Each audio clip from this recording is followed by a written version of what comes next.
जय हिंद। तो चलिए आज आप लोगों को कुछ नई चीज़ें, हमको लगा कि भाई सब चीज़ तो चल ही रहा है, पर कुछ आप लोग का थ्योरी भी आप लोग के यूट्यूब पर दे तो बेहतर रहेगा, आप लोग के लिए सहायता रहेगा। तो चलिए आज हम लोग के जो थ्योरी का फर्स्ट जो हम आप बताने वाले हैं वो घराना के विषय में बताने वाले हैं। घराना क्या होता है और एक घराना आपको ही बताएंगे कि मतलब एक घराना के विषय बताएंगे और घराना क्या होता है ये आपको समझा देते हैं। देखिए बेसिकली अगर घराना इस शब्द के विषय में देखिए, घराना मतलब क्या हुआ? घर।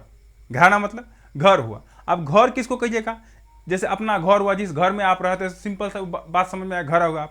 अब घर में आपका फैमिली है, ठीक है, और आप ही का फैमिली जब विकास पूरा कर रहा है और आपका फैमिली का एक अलग कल्चर है और वो कल्चर जब पूरा लोग जानने लगे, सिंपल भाषा में इसी को हम लोग कह देंगे घराना। अब इसको अगर संगीत के भाषा में आकर कहिएगा तो दोस्तों घराना एक विशेष पद्धति है, सिंपल सा समझिएगा, विशेष पद्धति है। और वो विशेष पद्धति जब 3 पीढ़ी तक कंटिन्यू लगातार चलते रह जाए तो वो एक घराना का रूप लेता है। उसी घराना के रूप से तब आपको पता चलता है कि विशेष पद्धति वाला ई वाला घराना है, ऊ वाला घराना ढेर सारा मिलेगा। जिस ढेर सारा में से प्रथम घराना जो स्थापित किया गया था संगीत का, गायन शैली के घराना संगीत का, वो पहला घराना हो जाएगा आपको ग्वालियर घराना हो जाएगा। तो सिंपल सा पहले घराना का हम लोग परिभाषा जान लेते हैं। तो गायकी की एक विशेष पद्धति जो 3 वर्षों तक, 3 पीढ़ी तक, फिर समझ लीजिए, गायकी की एक विशेष पद्धति जो करीब 3 पीढ़ी तक लगातार चलता रहे, उसको हम लोग क्या कहते थे? घराना कहते थे। अच्छा, घराना शब्द को अगर देखें तो घराना शब्द संस्कृत के गृह शब्द से उत्पन्न होता है, इसका मतलब होता है घर। तो ये बात आपको समझ में आ गया। तो चलिए अब हम लोग देखते हैं जो गायकी के प्रथम घराना के रूप में जो हमारे बीच भारतीय संगीत में आया था वो ग्वालियर घराना था। तो ग्वालियर घराना के विषय हम लोग पहले देखते हैं। दोस्तों अगर ध्यान रखिएगा तो ग्वालियर घराने को सभी घरानाओं का मूल कहा जाता है। इसलिए सभी घरानों का मूल कहा जाता है क्योंकि कहा जाता है कि जितना भी घराना का विकास हुआ, पहली बार कोई घराना के रूप में अगर स्थापित हुआ था वो ग्वालियर घराना था। तो भैया आप भी जानते हैं जिसका महत्व जो सबसे पहले आता है, भले वो कैसे न हो, और एक बात तो है जो पहले आता है वो बहुत रिसर्च से आता है और बहुत परिपक्व हो जाता है आगे चलते चलते।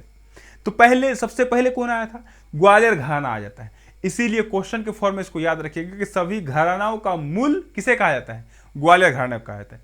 एक बात आप ध्यान से रख लीजिए। तो अब हम लोग ग्वालियर घराना के पहले विशेषता के विषय में देख लेते हैं कि भाई क्या क्या इनकी विशेषता है। ये जो ग्वालियर घराना है इसकी विशेषताएं मूल रूप से क्या क्या है। दोस्तों ध्यान रखिएगा कि मूल रूप से ग्वालियर घराना में ध्रुपद और ख्याल गायकी बहुत ज्यादा अधिक प्रचलित थी ग्वालियर घराना की। और इसका विशेषता है खुली जोरदार की आवाज इसमें बहुत ज्यादा प्रचलित था, इसीलिए इसको ध्रुपद बहुत ज्यादा इसमें प्रचलित होता है। और आप भी जानते हैं कि ध्रुपद गायकी के लिए मर्दाना वॉइस चाहिए, मर्दाना आवाज चाहिए, ठीक है। बल पेंच की ताने इसमें अधिक प्रयोग किया जाता है, ठीक है। टप्पा अंक के ठुमरी अधिक ज्यादा प्रयोग किया जाता है। इसकी विशेषताएं ये हो गया किसका? ग्वालियर घराने का, ठीक है। सपाट दानेदार तान इसमें अधिकतर प्रयोग किया जाता है। ग्वालियर घराने में सपाट दानेदार तान अधिकतर प्रयोग किया जाता है। बोल तान में लयकारी अधिक किया जाता है। और आप जानते हैं बोल तान की लयकारी किसमें? ध्रुपद में अधिकतर प्रयोग किया जाता है। आगे आपको बहुत अच्छा से बताएंगे छोटी छोटी टॉपिक जो इस तरह से आपको सोच रहे हैं कि कुछ आप लोग को अच्छा से दे।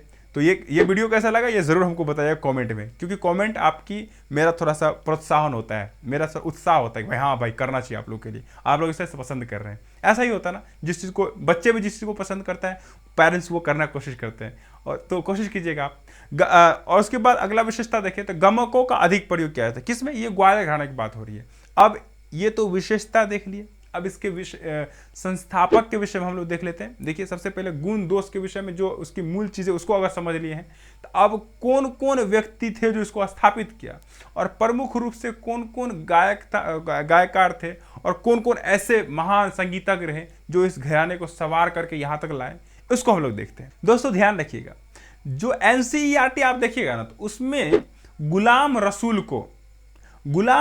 को ग्वालियर घराने के लौह पुरुष के रूप में माना जाता है।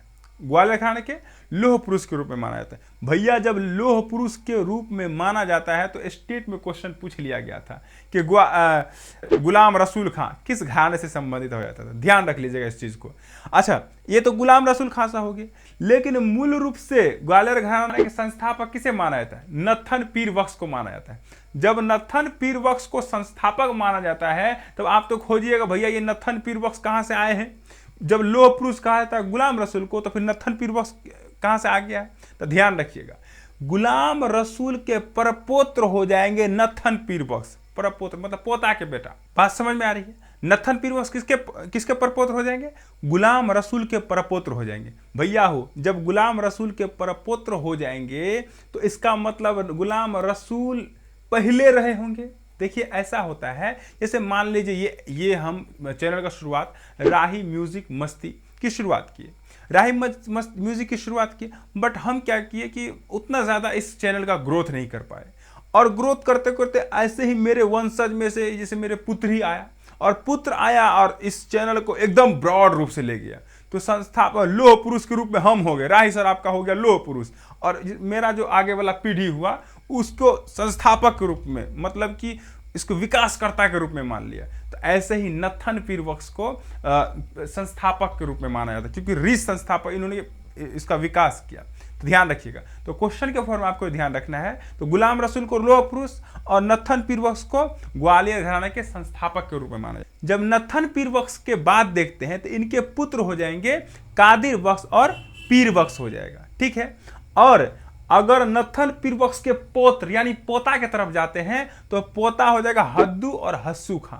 हद्दू खां भी सुने होंगे आप लोग, हद्दू हस्सू खां, ये इनके भैया फैमिली हो गया। तो ध्यान रखिएगा, नंबर 1 में कौन? गुलाम रसूल खां साहब, जिसको लौह पुरुष कहा जाता है। दूसरा देख लिया आप कि नत्थन पीर बख्श, जिसको ग्वालियर घराने के संस्थापक मेन रूप से माना जाता है, इसी के पुत्र हो जाएगा कादिर बख्श और पीर बख्श हो गया, पुत्र हो गया। और दूसरा पोत्र देखे, पोता हस्सू हद्दू खां साहब हो गया। तो मेन रूप से इसके फैमिली हो गया। अब देख लेते हैं हम लोग कि इसमें कितने कितने और संगीतज्ञ आए। ध्यान रखिएगा, जो हस्सू हद्दू खां भी देख रहे थे नत्थन पीर बख्श के परपोत्र, इन्हीं के शिष्य हो जाएंगे बाल कृष्ण बुआ इचलक रंजीकर।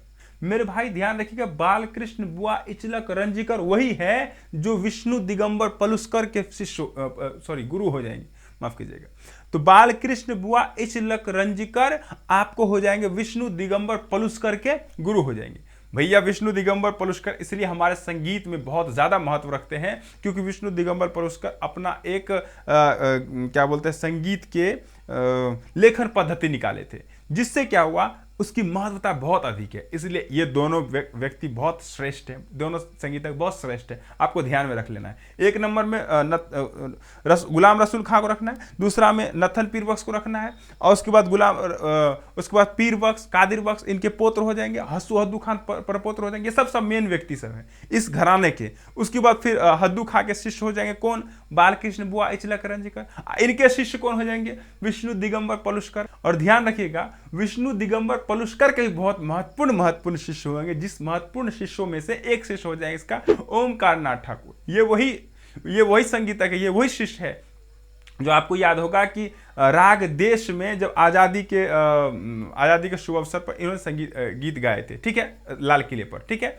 ओमकार नाथ ठाकुर हो जाएंगे, BR देवघर हो जाएंगे, विनायक राव पटवर्धन हो जाएंगे, ठीक है, शंकर राव व्यास हो जाएंगे। ये सारे आपका विष्णु दिगंबर पलुस्कर के शिष्य हो जाएंगे, जो भारतीय संगीत को कुछ योगदान दे पाए। ये बात आपको समझ में आ गया। ये सारा चीज तो आप देख ही लिए सब कुछ। अब एक एक करके हम लोग जो क्वेश्चन के फॉर्म में आता है, BPSC हो या स्टेट हो, कि इसमें से कौन से संगीतज्ञ ग्वालियर घराने से जुड़े हुए हैं, इस टाइप से क्वेश्चन आपका आता है। तो एक एक करके हम लोग देख लेते हैं कि कौन कौन महत्वपूर्ण है। ये जितना भी आपको हम दे रहे हैं ये NCERT बेस्ड है, जो नाम आपको मिलेगा अभी ग्वालियर घराने से जुड़ा हुआ NCERT बेस्ड है, और बहुत ऑथेंटिक आपकी जानकारी हो जाएगी। देखिए, आप अगर नाम याद करने के लिए बैठिएगा ना तो आपको सैकड़ों मिल जाएगा नाम, बट NCERT जो दिया हुआ है उसमें हमेशा एक नापा तोला हुआ रहता है, उस पर ज़्यादा ट्रस्ट फोकस भी रहता है एग्जामिनी का भी, तो ध्यान रखिएगा आप लोग। तो एक नंबर में आप देख लिए गुलाम रसूल खां साहब हो गया, उसको नत्थर पीर बख्श हो गया, हस्सू हद्दू खां साहब हो गया, नत्थे खां हो गया, शक्कर खां हो गया, मक्खन खां हो गया, ये सारे आपका ग्वालियर घराने से जुड़ा हुआ है, ठीक है। उसके बाद बाबा दीक्षित हो जाएगा, इनायत हुसैन खां साहब हो जाएगा, बालकृष्ण बुआ इचलक रंजीकर हो जाएगा, मुश्ताक हुसैन खां साहब होगा, ये सारे आपका ग्वालियर घराने से जुड़ा हुआ। फिर उसके बाद पंडित कृष्ण राव हो जाएगा, फिर मास्टर दीनानाथ हो जाएगा, ये सारे आप देख रहे हैं कि ग्वालियर घराने से जुड़ा हुआ, ठीक है। विनायक और पटवर्धन, ये तो देखिए विष्णु दिगंबर पलुस्कर के शिष्य हो जाएंगे।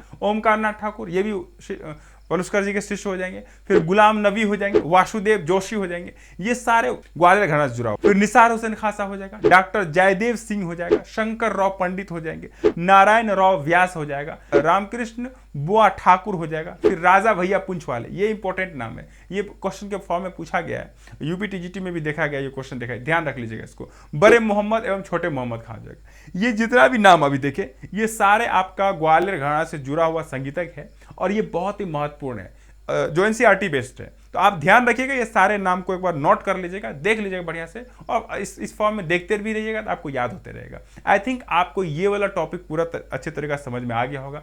कितना समझ में आया ये जरूर कमेंट में बताइएगा, ताकि हमें समझ में आए कि हाँ भाई ये काम और हमें करना चाहिए। दूसरी बात, थोड़ा शेयर कीजिए, सब्सक्राइब कीजिए, ताकि मेरी हौसला बढ़े और आपके लिए और इस तरह से अच्छे अच्छे वीडियो बना करके दे, और अच्छे हौसला रहेगा तो और अच्छा से करके देने की कोशिश करेंगे, ठीक है। क्योंकि आप पे डिपेंड करेगा मेरी और मेहनत, ठीक है। आपको कैसा लगा कमेंट में जरूर बताइएगा।